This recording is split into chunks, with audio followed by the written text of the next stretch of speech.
Ladies and gentlemen, welcome back to the 3 Under Par podcast. This is a golf podcast where Little White Ball is live.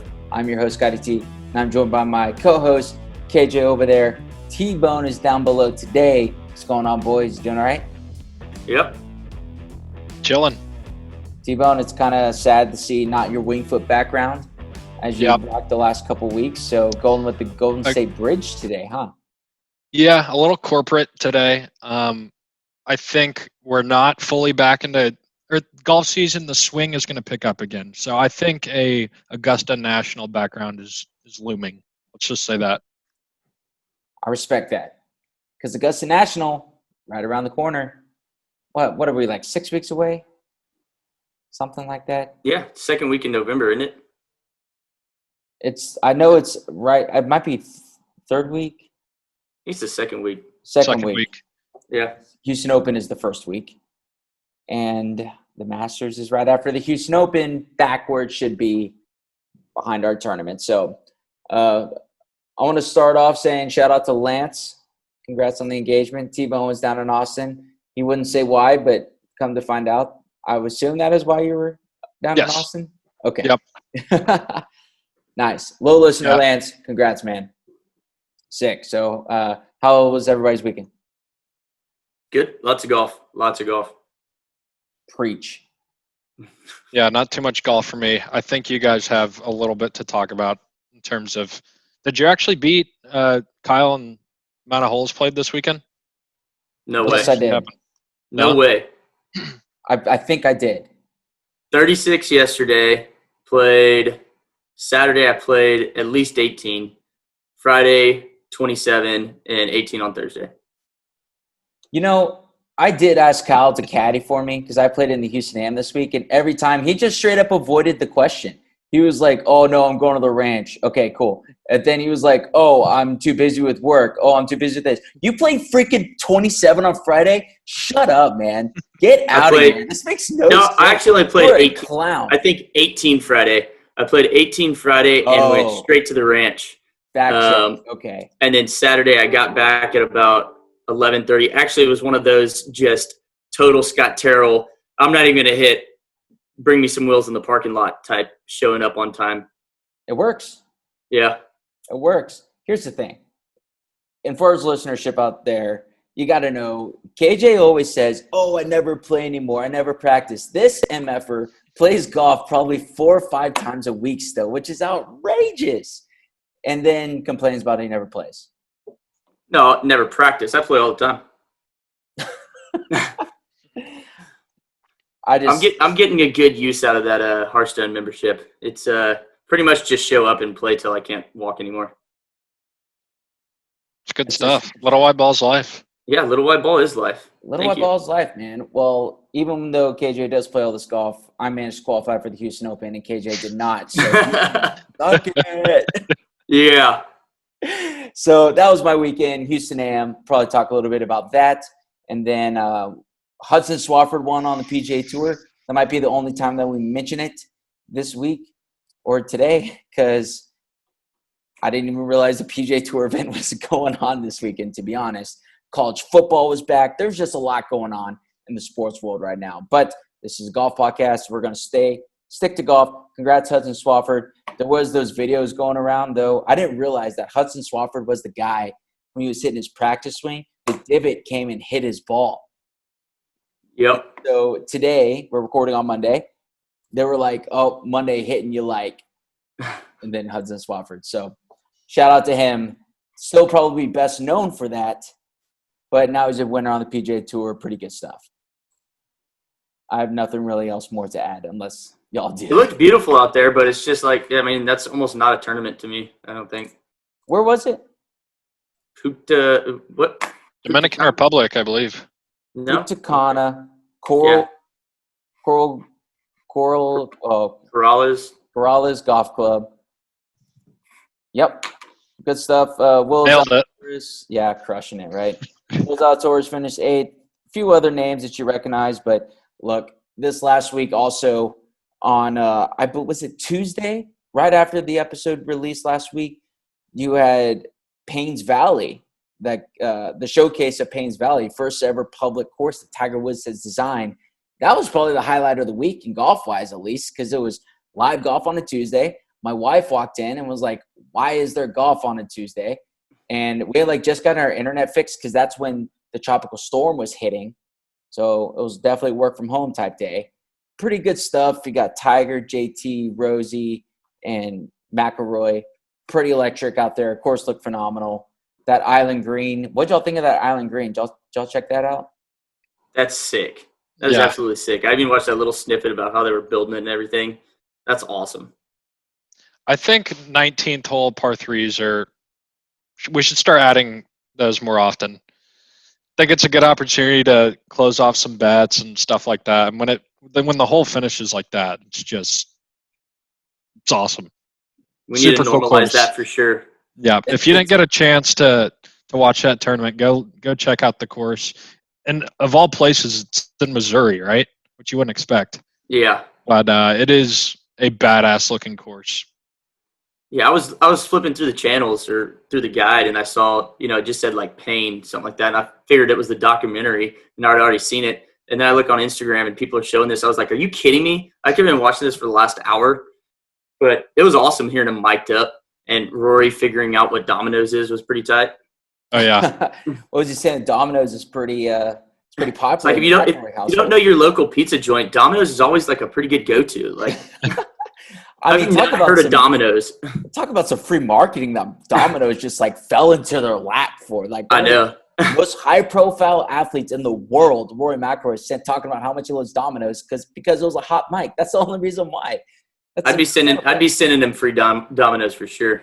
Yeah, I would say cut the check, Domino's, but Lord knows how much money they made off those comments. So, what's y'all's favorite go-to chain pizza restaurant? Not your local one, chain pizza. Who you got? Papa John's is always good. I like Papa John's. Nice. This isn't as known of a chain, but I Fratelli. I don't know if you guys have had it. Go with some knockoff brand. It's so damn good. Says eat it, then come talk to me. Yeah. This guy loves Freddy's, dude. Freddy's good company. I hate their burgers. Yeah, that sounded like that was a personal issue for you. It 100% is. And I said, with my actual job, we do a lot of business with Freddy's. I love the company. I can't eat their burgers. Makes me. It's some custard. Custard's solid. Custard's really solid out there. Yep.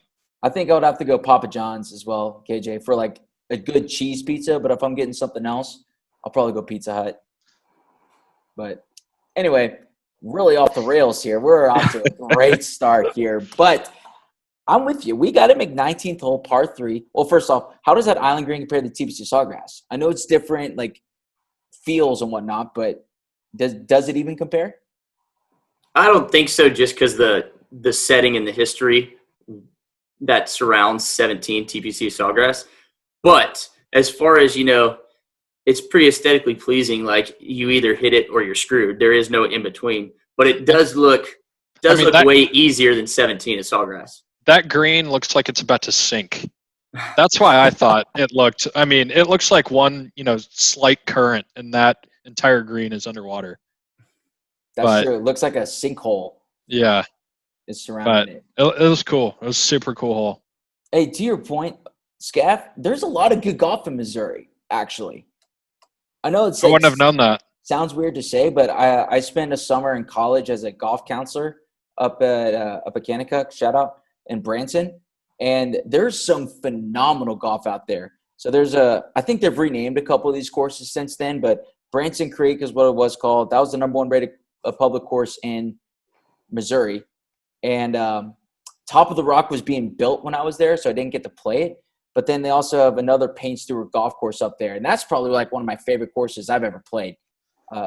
Again, I think they changed the name of it, but bottom line, there's some really good golf up there. And if you don't know about it, it's a hidden gem. It really is.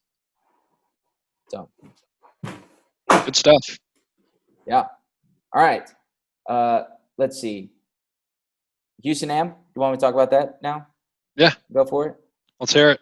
So, KJ, the reason why I think I played at least just as maybe the same amount of golf as you did, played a practice round Thursday. Tournament was Friday and Saturday. and then there was a cut, and then I played 36 on Sunday. I had no idea it was 36 Sunday. Yeah, and I walked in my practice round Thursday, walked Friday, walked Saturday, and then grabbed the card for the 36 on Sunday. So, man, I got to tell you, it was a lot of fun. It really was. We're at Gus Wortham. The tournament used to be played at Memorial Park, and it's just not there anymore, unfortunately. Probably because they moved the Houston Open to Memorial. And in my opinion, there's probably some quote-unquote golf politics involved because the Houston Open is run by the Astros Foundation now, not the HGA. So I think there's some hurt feelings about that. So the HGA, they're at Gus Wortham, newly renovated, not a bad course. I mean, KJ, you were talking, you played it last week. Greens were fast out there. Greens were really fast. As we mentioned last week, we had a freaking tropical storm hit Houston. So we played the first day lift clean in place. There's not much trees or whatnot out there, so it can get really windy at times. And the course was playing tough. 140-player field. It's a big field. And I made the cut on the number. Long story short, made the cut on the number.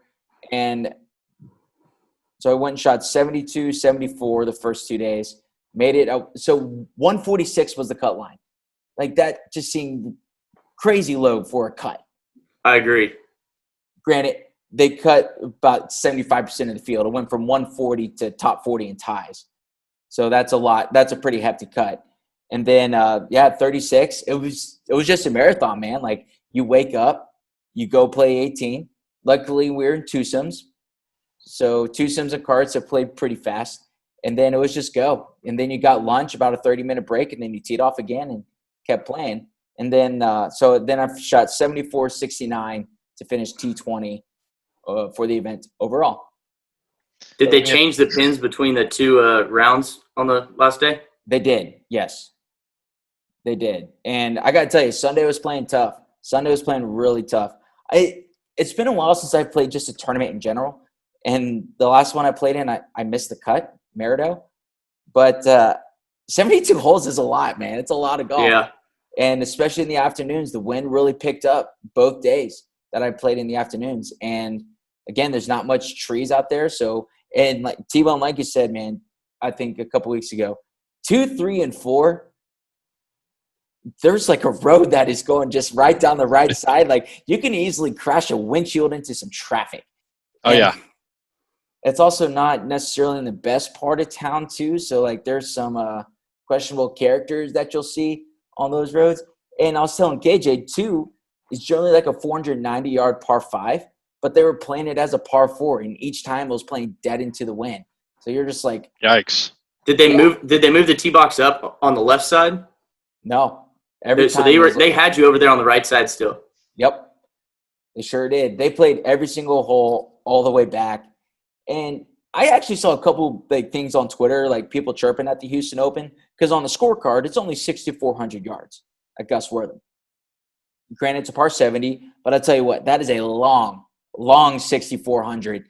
You have 490-yard par 4, another par 5 that's okay, but then like a 470-yard par 4, 460 par 4, like, and they're all like tight fairways with trouble everywhere. Like you can really get into some big trouble up there very quickly at Gus. The numbers can really creep up on you if you're not careful. So, did you hit any cars or any fellow competitors? Because I know those holes are right next to each other. No, I almost got hit in the head though. Yeah, shot. So, I knew it. With that, cram that many people on that golf course, somebody's bound to get hit. oh yeah, and the few of the holes like converge all at certain places. So we're actually we're on 17, and it's a reachable par 5, and 18T is right behind the green. And there's all of a sudden we hear this ball hit the car path behind me, and it literally missed my head by about a foot, and then went into the tall grass down below. But it was interesting out there. I was pretty proud of the way I kept battling, at least for that under par round on 69 sup on the last day. I was gonna say I'm a little bummed to hear that it's par 70. I was hoping that you finished the tournament with a 3 under round 69, but close enough. And no, I tried. Yeah, we'll allow it. That's a pretty solid finish, to say the least. I can't imagine teeing it up in a tournament right now. So, T-Bone, what'd you shoot good last stuff. time you were at Gus Wortham? We're just having fun out there. That's 87. Just having a good time. Is that when you were wearing the knickers out there? No, I had my party boy hat on that KJ loves. It's called a pork pie hat, so it's rolled up to the top. I was just out there for the vibes. I wasn't a serious round, but yeah. No. And it's definitely weird being out there for a serious round, because that's a course where you go like grab beers with the boys and like go mess around the whole time. It's not really like a really serious type tournament golf course. And then all of a sudden, that's why I'm surprised to hear that the tournament was there. You can go grab Popeye's chicken after the second hole. Just off the fence. Literally, I love that they just let you bring your own booze on anyways, though. So it's not having to sneak anything on like we do every time. Yeah. There's so like on that 2, 3, 4, even though there's trouble right there, you can miss so far left and you're fine. So on number 2, one day I snap hooked my drive and I'm like, whatever. And I'm literally talking to my caddy and we were like, I was like, hey, do I aim at the KFC or the Taco Bell over here? Because that's like the only portion that I can see. And he was like Taco Bell. I think you're good. I was like, all right, awesome, man. Like, love it. Yeah, that was one of those two. So coming out the gates, I was actually 2 under through my first 12, and I started thinking a little bit. I let the mind get away from me. But like each day, you always want shots back. It's over 72 holes. It's going to happen. Like I would say probably Sunday morning, round 3, I was probably 2 swings away and a bad putt from saving 5 shots. Like it's just weird stuff like that. And it's like, okay, if I play those holes correctly, then I'm probably finish top 10 and I'm automatically exempted in the next year's tournament. But like, I can't really think that way because overall though, I mean, pretty happy with the T20 finish. There's some really good players out there, man. And there were some really good players who missed the cut too, even just like on the number. It was very, kind of hit me, even just in the city of Houston, there are a lot of good golfers on the amateur ranks. So yeah, that's kind of I think the HGA did a pretty good job setting up the course. Greens were great. It was fair. Winner was 7 under. Next closest was -1. So like he kind of ran away with it. I don't know who won, but congrats to that guy. And yeah, it's a fun time. I don't know when I'm going to tee it up next in the tournament, but it could be soon. Shout out to my boy Trevor for coming to caddy. He was the man on Saturday because on Friday I was gassed because I was carrying the bag too. I was like, Why? Well, it was car path only that day. So I walked and I didn't have a pull cart. That would have been great. Iron covers and pull carts. Let's get it. Well, so when Trevor came out the caddy for me on Saturday, he had a push cart in the trunk, and I was like, dude, bring it, because we just don't know. And then it cleared up on Sunday, so that's why I rode, because it was 90-degree rule. But Houston Am, KJ, you want to do some 4-ball stuff soon? Yeah, I'm down. I got the member called Crawfish this weekend. So this weekend, the U.S. 4-ball qualifying was today. One of the guys I played with, he played 4 rounds this weekend in the Houston Am, was teeing up for the 4-ball. Is it at Pine Forest? It's at Pine Forest, yeah. Damn, I could have ran away with that. Yeah, KJ probably have been invited anyway. Like he wouldn't have liked it anyway. Scaff, we'll play in that next year. Love it. Love it. Yep, let's do it. Pencil man. Awesome. So Houston Am success.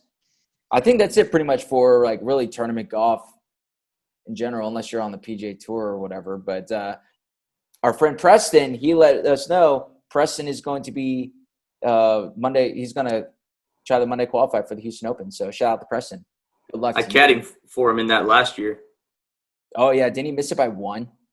I think he missed it by like 3, and he shot like 3 under in like 15 to 20 mile an hour swirling winds. There was no like wind direction, and the greens were fast and probably like, no joke, 12 and a half. I was like, how does anybody shoot par in this? And people were shooting 65s. It's like, oh, okay.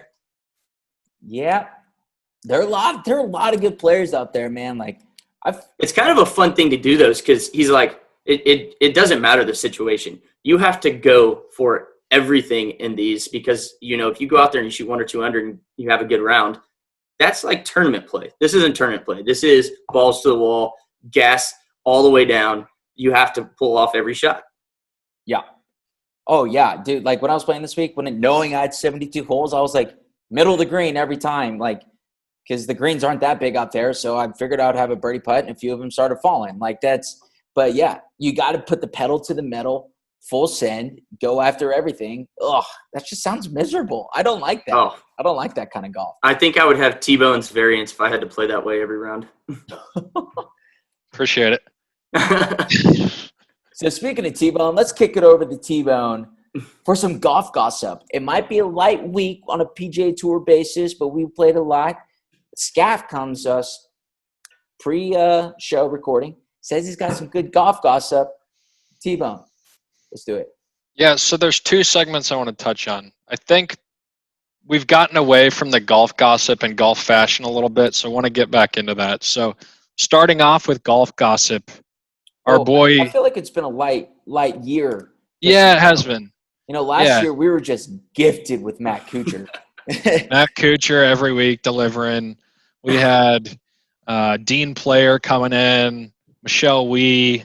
It was endless, but we got some pretty good stuff for an off week. So our boy Tony Finau, Ripper Magoo, is currently being sued for $16 million by a former business associate. So throughout Tony's junior golf career, he sounds a little sketchy, but they had this business associate, this guy that owned, it's called Icon Sports. And he was a big part in funding a lot of their tournaments, lessons, things like that. And he estimates the expenses totaled about $500,000-600K. And with interest, it's roughly $16 million today. So Tony's attorney made a report, and it's basically like, yeah, whatever. We're confident, in the legal system. This isn't a big deal, but that's a pretty big number, 16 mil. And I don't really know how you get to that point from 500 or 600K expenses, but yeah, something to think about. KJ, what do you think about that? That does seem like a pretty big number. I don't see it see it getting that high, but maybe it's just one of these and damages and all that crap. Emotional damages. How do you put a price on that? Yeah, it's been that one's got a little cushion to it, but you know what that reminds me of? Huh? Sorry to cut you off. You want to say anything? No. You know what that reminds me of is I think it's like on the Fab Five, 30 for 30. Jalen Rhodes was talking about there's like this gentleman in the Detroit area who was like a grandfather, like a father figure to a bunch of these inner city kids who were playing basketball in the AAU circuit. And there are a lot of those people out there who were like, hey, look, let me go buy you a pair of shoes. Let me go buy you this. And if you make walking around money. Yeah, some walking around money. And if you make it to the league, remember me type things. And so essentially like these guys are betting on kids to make it big. And then when they do, then they're going to be hooked up as either like their agent or negotiator or whatever it may be. This kind of sounds like one of those similar situations where this guy was maybe a quote unquote benefactor a little bit for Tony Finau, but Tony Finau didn't view it that way at the time. Yeah. Is that a fair comparison? I think so. And when you're younger, I don't think you really know. An even more relatable situation is, I don't know the exact percentage, but it was Kenny Perry's last chance to go pro. And this guy, some thing, it's some kind of associate he made a deal with. He was like, I'll give you $13K and I get 20% of your earnings for the rest of your career. And he's held to that today. So 20% of Kenny Perry's earnings have gone to this guy. What? Yeah. What? That makes nailing it. I'll have to look into that, but Yeah, It's something along those lines. let's get a follow up on that next week because Yeah. that sounds like he got really screwed out of a deal there because he was one of the best players in the world at one point. Oh shit, that guy retired for sure. Oh, yeah. Man. Yeah. So makes you think. I'll do some follow up. Maybe I can add that to next week's golf gossip. But Please do. if we've got no more comments, I've got a pretty cool segment. My dad's been wanting me to throw this in for a while. But I wanted to tell a story about how we have had sponsorships in golf, specifically on golf clothing. So if you see my hat here for all the YouTube watchers, it's got this logo. I've got this sick red rope hat. It's got this logo on it called Amana. So Amana is a manufacturer of like washing machines, dryers, refrigerators, a bunch of appliances and machinery and things like that. And back in the late 60s, there was a guy named Lou King. And Lou was like a VP of marketing at Amana. And every year they had like the like grade A Pro-Am. Like everyone wanted to play in the Amana Pro-Am. So with it, they gave out a bunch of hats that probably looked like this. And it was just a really great tournament every year. Pros would come and play in it. And a few years later, it's still kind of up in the air for how it got started. But a few years later, there was a PGA Championship in San Antonio in the late 60s. A guy named Julius Boros was in the lead. And it was hot as hell in the summer in San Antonio. And he just grabbed that Amana hat from a previous Pro-Am and was wearing it during the tournament. So this guy, Lou King, saw it and was like, holy shit, this has got to be the best opportunity ever. So from that point on, he started with this guy, Julius Boros, but started adding golfers, and they would get paid $50 a tournament to wear these Amana hats. And it actually started a lot of controversy because back then, you were supposed to take your hat off. A lot of guys didn't even wear hats, but you were supposed to take your hat off when, post round, going into buildings and things like that. And Lou King was like, fuck that. This is my Amana hat. I'm paying these guys $50 to wear my Amana hat. So it caused a lot of controversy with, the post round, take your hat off or not. But ultimately, it led to like one of the biggest aspects of golf, which is sponsoring golfers. So pretty cool story there. My dad actually found this Amana patch and then got this hat and sewed it on there. So kind of like a old vintage hat here. But it made me think of just like what are some of the like the worst and best and most memorable sponsorships throughout golf. I mean, I think just like throughout, Phil Mickelson with KPMG is just like the most universal golf logo. I think going back, thinking about Payne Stewart rocking the knickers with the NFL teams was awesome. John Daly with Hooters. I mean, yeah. Boo Weekly in Cleveland and all the camo. Oh yeah, that was groundbreaking. Yeah. Was it Ben Wipes? I mean, anybody could have done the Dude Wipes and it would have been a story, but it being Duffner made it more of a story. Great call. Was it Ben Curtis was rocking like the Redskins logo? I think he. Hey. Oh, the Washington football team. Yeah, we don't do that anymore. But yes, Ben Curtis. I mean, Payne Stewart was the OG for rocking the NFL teams, but I think Ben Curtis did as well. But I mean, would you include Tiger and Nike in that? I think it's like the top. Yeah, like Tiger and Rory with Nike. It's like the obvious no-brainer that you don't think about. A cool logo is Retief Goosen, sponsored by Grey Goose. He's always got like the Grey Goose logo. That's tight. I've always liked that one. Some of the worst are like, you'll see Lee Westwood. He was like a top 3 golfer in the world, and he was sponsored by like Dunlop. And I was like, dude, come on. You're not rocking anything Dunlop. I think he had UPS also. No, that's Oosthuizen. He always has UPS. Yeah, Oosthuizen's got UPS. Yeah. And now you got company like, of all people, Bubba Watson's sponsored by like CBD companies. What? Really? Yeah, Where did you put Fowler and Puma in this one? pretty Good high. and bad. Yeah, he's pretty far up there. The fact that we're talking about it means it's been pretty successful, regardless of his golf career. Which has been non-existent. What? I mean, Ricky is a major championship winner by winning the Players, so Yeah, I don't. I do think a pretty iconic sponsorship that Ricky has that a lot of good golfers have had is just that Mercedes logo, just like on the shoulder. That's a pretty nice logo to have. How about It's a Tiger touch and of class. Monster? Huh? How about Tiger and Monster? He has that monster logo on his back. That's a disgrace. That's worse than Tiger's Buick sponsorship back in the day. Do you think Tiger actually has ever drank a Monster in his life? No, Absolutely not. Like, no what way. chance? Absolutely not. Golly.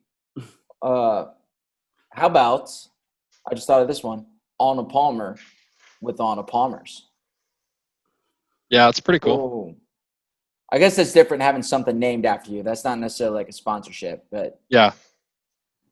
That's all I got. What else are we missing? Nice. There's got to be more out there that are iconic.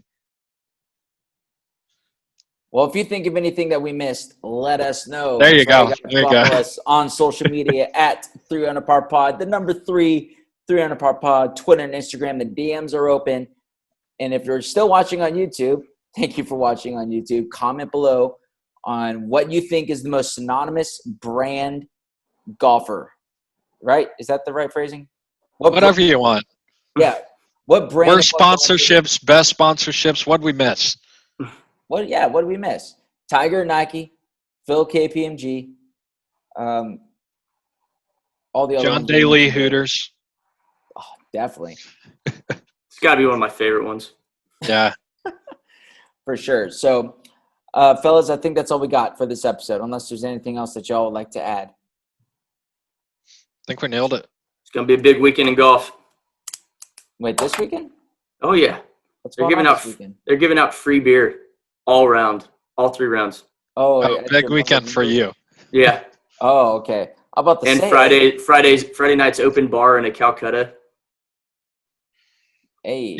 You should have fun at that. I think you'll enjoy that, Kyle. Well, 2 years ago I did it, and I was there till like 3 o'clock, and I showed up and laid a stinker Saturday morning. He was there and he wasn't a member yet. How about that? That happens, baby. I'm in there. Kyle was playing the member last year, and he wasn't even a freaking member at Hearthstone. That's incredible. My first tournament there was a member guest, and everybody thought I was the member, and they were like, "Hey, who's your guest?" I was like, I'm the guest." Oh, gosh. Man. Well, hey, is Justin and Dumpy playing in that one? No, All right. it's then me and Mark Snyder. Snyder. Yeah. Nice. Well, way to just air Snyder out there on them. So good luck, Snyder. Good luck to you this weekend, KJ. I'll say I got to Thank play you. golf on Saturday morning. My wife said I need to be out of the house Saturday morning. Yeah, we have 36 on Saturday, oh no, that's next weekend. Never mind. Next weekend? Next weekend we're playing a lot of golf. Oh, Tournament and 36 on Saturday. yeah, that's true. We got to plan. Yeah, we'll talk offline about some plans because the fall's pretty crazy time, man. College football's back. Getting married again in a couple weeks, I guess. I don't know. It's weird to say. Same lady though, guys. Don't worry. It's the same lady. Same lady. Corona wedding.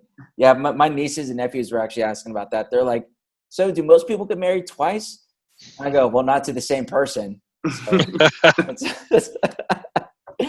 anyway, well, that's all I got. We appreciate y'all listening for sticking with us. A little bit lighter episode this week, but comment below on what you think. Again, synonymous golfers with golf brands, and comment below on anything else that you think we may have missed this week.